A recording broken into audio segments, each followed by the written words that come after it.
Hey everyone, and welcome back to the show. Today we're tackling a pretty cool idea. How to, stop waiting for good luck and actually start making your own. Hold on a sec. Are we really going there? Creating luck? Is this some kind of manifestation seminar in disguise? Are we going to manifest $1 million? Not exactly, Drew. Think of it more like cultivating smart luck. There's this book, The Serendipity Mindset, by Dr. Busch. He talks about turning unexpected moments into real opportunities. It's about training ourselves to be luckier. So less about carrying a lucky charm and more about having a strategy for when things just happen to go your way?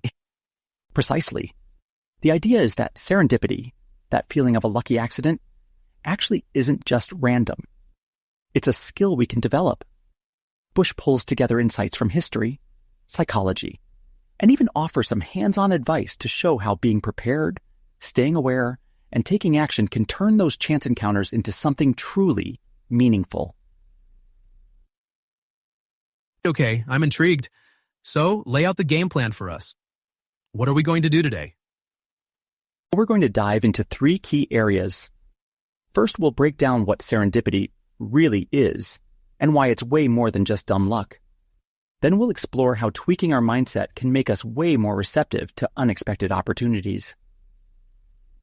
And finally, we're going to look at how our surroundings, both physical and social, can be designed to actually spark serendipity. Let me see if I've got this straight. We're strategically planting seeds of curiosity and hopefully cultivating a whole garden of lucky moments. That's a great way to put it. Hopefully, by the end of our conversation today, you'll see all those chance encounters and just randomness in a completely different and maybe even more empowering light. Okay, let's dive into serendipity.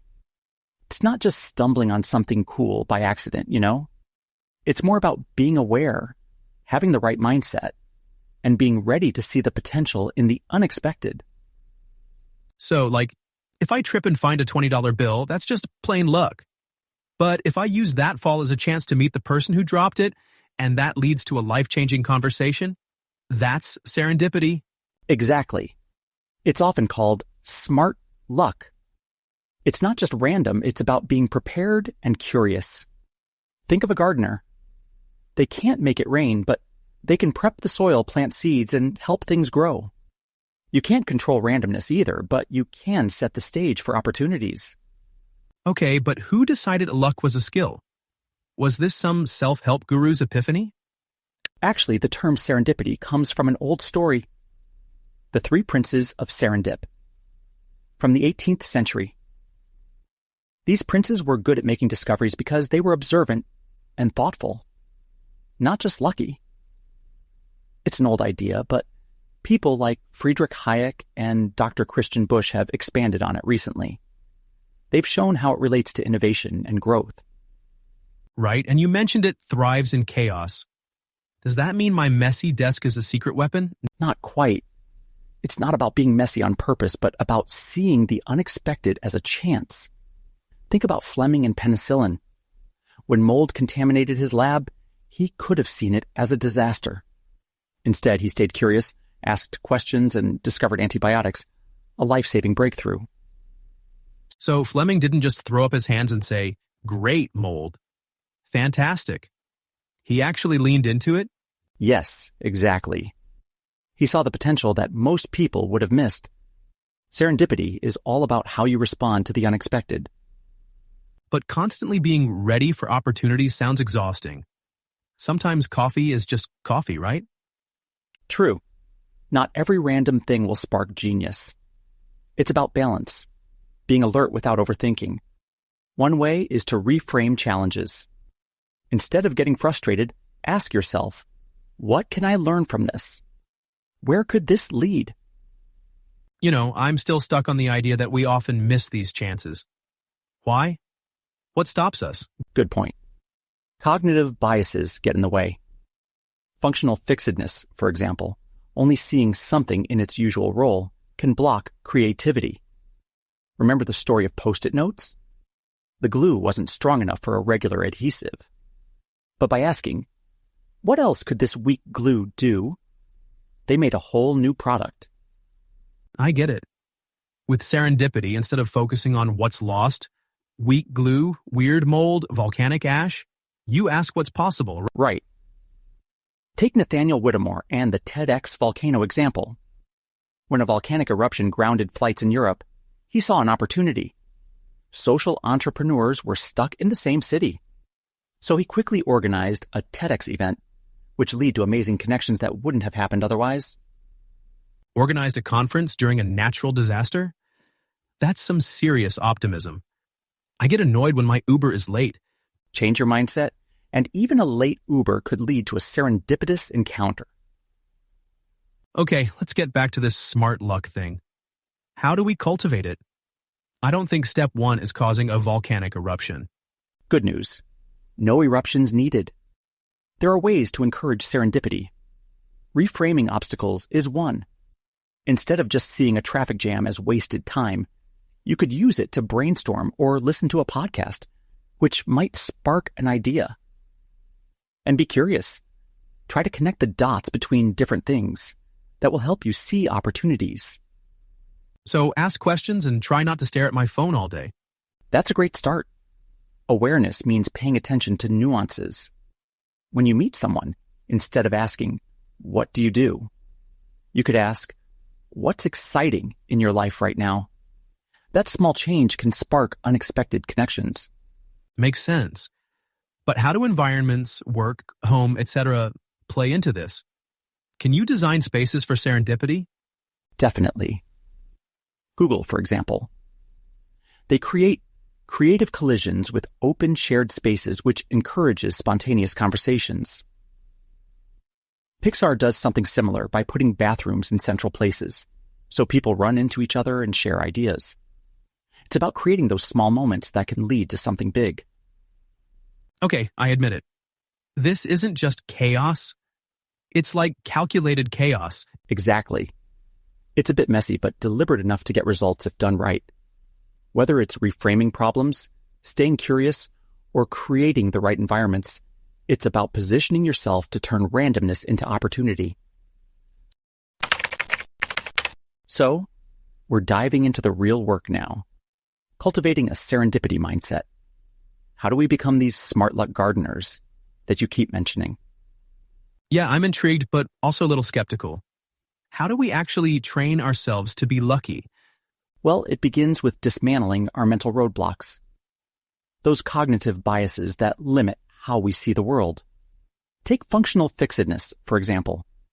It's the tendency to see things as having only one purpose. For instance, most people wouldn't think to use a washing machine for washing potatoes, but Hire's customers did, and that led to a whole new product line. Okay, I get the concept. But how do we actually unstick our brains? When they're so used to thinking a certain way? By asking the right questions and fostering curiosity. Let's take something mundane. Your morning coffee. Imagine your favorite cafe is out of your usual order. Instead of getting annoyed, try something new. Chat with the barista, and maybe discover a fantastic new blend. And perhaps the barista knows someone who leads to an unexpected collaboration. Wait, you mean my oat milk cappuccino crisis could lead to the next big networking moment? Exactly. Reframing is crucial. Instead of seeing any deviation as a problem, ask, what opportunity might this bring? Or, look at Evelina Dzimanavičiūtė. In a seriously stressful and dangerous situation, she met someone who offered her a life-changing job. It wasn't just luck. It was her willingness to take a chance despite tough odds. Life-threatening situations aside, how do you stay that open in daily life? You don't need a near-death experience for a breakthrough, right? Absolutely not. That's where tools like journaling come in. It's simple, but incredibly effective for increasing self-awareness. By reflecting on your experiences daily or weekly, you can find patterns and unexpected connections over time. So if I write down, today I survived a canceled meeting and ate too much pizza, that somehow leads to brilliance?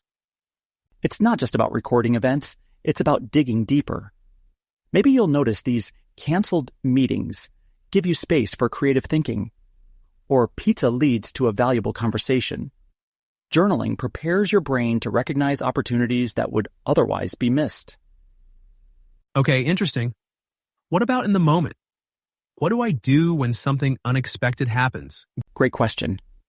That's where what-if questions come in. If your flight is delayed, instead of scrolling on your phone, think, what if I talk to the person next to me? Like Nathaniel Whitmore did at the TEDx Volcano event. He turned travel chaos into a meaningful gathering by asking, what if this could be something meaningful? So resist the urge to ignore or complain about disruptions? Exactly. And mindfulness is a big help. Think of Alexander Fleming. He was present enough to see that mold on a petri dish wasn't just a nuisance, but something transformative. Mindfulness clears the mental clutter so we can spot opportunities. Fleming's an anomaly, though. Who looks at mold and thinks life-changing potential? But that's the point. He practiced mindful curiosity. He asked, why is this happening? Or what does this mean? Instead of dismissing things as ordinary. All right, I'll pay attention to my surroundings. But what's next once I've spotted these opportunities? That's where mental flexibility comes in. It's not just noticing, but acting on the unexpected. For instance, multidisciplinary thinking, pulling knowledge from different fields, can spark aha moments. Remember how the DNA double helix was discovered? Crick and Watson weren't just biologists. They crossed into chemistry and physics, giving them the breakthrough. What if you don't naturally jump across disciplines, though? Then start small. Have open dialogues with people who think differently. Instead of small talk, ask deeper questions like, what excites you right now? Or, what's the most interesting thing you've learned recently? These exchanges can lead to unforeseen connections. Deliberate conversations, noticing surroundings, reframing challenges. How does this come together? By structuring your environment to facilitate these behaviors. Organizations like Google or Pixar design workspaces to encourage casual encounters between employees. Shared spaces or strategically placed meeting areas create what Busch calls creative collisions. Moments where serendipity can ignite. It's like building a serendipity machine without people even realizing it. So it's not just about waiting for lightning to strike. Exactly. It's about setting up your personal and professional life as a lightning rod for opportunity. Whether through how you think, interact, or the spaces you inhabit, the goal is to increase the likelihood and quality of those lucky breaks. Okay, cultivate the garden, engineer the lightning strikes, and journal about the spaghetti meals I share with strangers. Got it. So with a clear mindset in place, the next piece of the puzzle is setting up environments where serendipity can actually flourish. And this is where things get interesting, right? How do we actively create the conditions for these seemingly random, almost magical moments to happen more often? How do we bake serendipity into our cultures, spaces, and even our systems to really spark growth and innovation? Hold on a sec. You're saying we can actually design for accidents? That sounds like kind of a contradiction, doesn't it? Like trying to pre-plan a pratfall. I get where you're coming from, but it's not exactly like that. It's more about preparing the ground so that those connections can form more easily.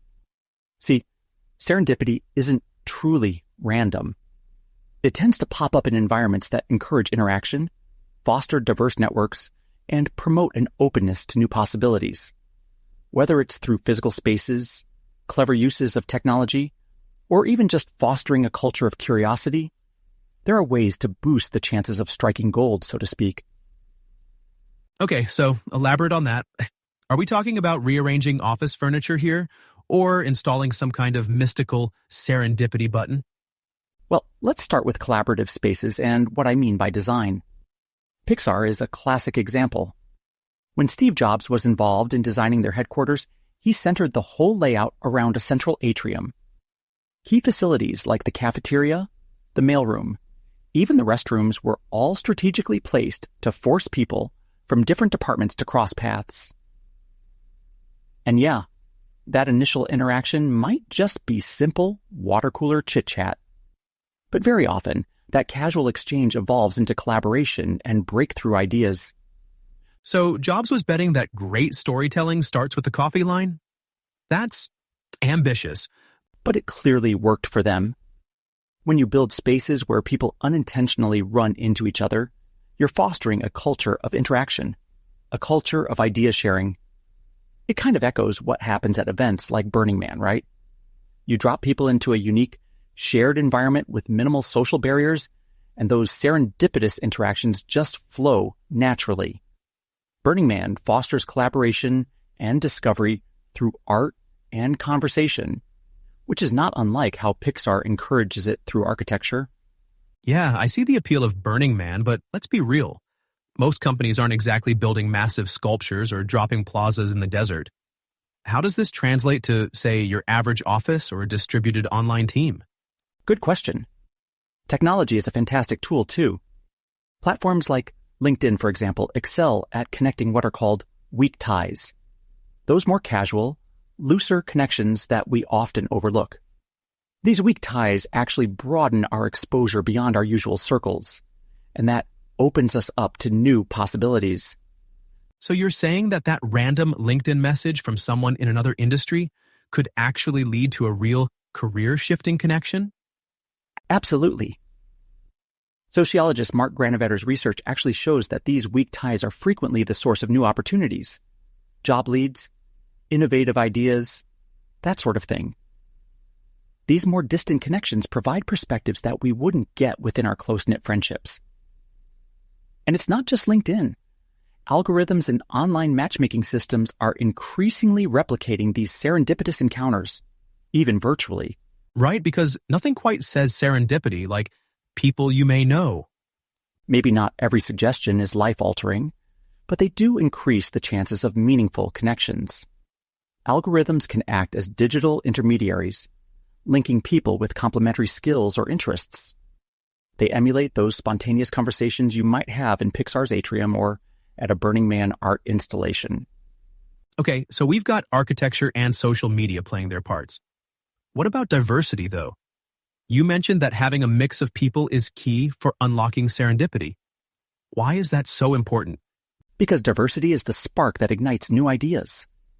Different perspectives, experiences, even people from different industries can inject creativity and innovation by disrupting our standard ways of thinking. It's like cross-pollinating ideas. A great example of this is Haier, the Chinese appliance manufacturer. When they noticed that farmers were using their washing machines to clean potatoes, they didn't just dismiss it. They actually leaned into that diverse use case and created a specialized machine designed for agricultural purposes. Wait, they turned a potato mishap into a whole new product line? That's impressive. Though I am a little concerned about who decided, you know what? These potatoes need a spin cycle. I know it sounds kind of crazy, but it's precisely this willingness to embrace the unconventional that often fuels innovation. Similarly, cross-disciplinary collaboration has also repeatedly proven successful. Take Watson and Crick's discovery of the structure of DNA as an example. Their discovery relied on input from both physics and chemistry, rather than just biology alone. That makes sense. A little intellectual mixing and matching can go a long way. But what works on a day-to-day basis? Not every problem has crossover biologists waiting to jump in. Right, and that's why organizations can proactively build collision-based initiatives. Think about facilitated events, things like brainstorming sessions or cross-departmental lunches, deliberate opportunities for those diverse teams to interact. Even open-ended meeting prompts like, what challenges are you facing, and how can we rethink finding a solution, can spark some surprising ideas. Sounds a bit like forced fun, though, doesn't it? Aren't people more likely to simply roll their eyes than share brilliant insights? It really depends on how it's executed. If companies reward vulnerability and unconventional ideas, where no idea is dismissed as too out there, people tend to contribute more freely over time. And it's not only corporate environments that benefit. Journaling, sparking conversations in unexpected places, even just asking more thoughtful, curious questions in your personal life definitely applies too. Right. So whether it's an atrium, LinkedIn, or agricultural washing machines, diversity, curiosity, and thoughtful design seem to be the magic ingredients you're suggesting. That's the foundation, really. When you combine those elements with a genuine openness to the unexpected, you're able to transform ordinary moments into extraordinary opportunities. Serendipity really isn't just about luck knocking on your door. It's about building that door and, even more importantly, keeping it open. Or at least making sure it's centrally located near the office restroom. Got it. So summing it all up, serendipity isn't just some random magical thing. It's really a mix of curiosity, being prepared, and actually taking action. By pushing past our usual ways of thinking, being open to surprises, and connecting with all sorts of different people, we can move from just hoping for lucky breaks to actually making them happen. Right, so it's not about waiting for the universe to align perfectly, is it? It's about getting your hands dirty, planting those seeds, and, maybe even striking up a random conversation at the water cooler. Or, hey, even journaling about pizza could do thetric. Absolutely, Drew. Serendipity is everywhere, but we need to be aware and open to see it. So here's a challenge for everyone listening. How can you change your surroundings, your mindset, or even your next chat with someone to create a moment of serendipity? You never know, it might start with just noticing the mold on your metaphorical petri dish. Catch you all next time.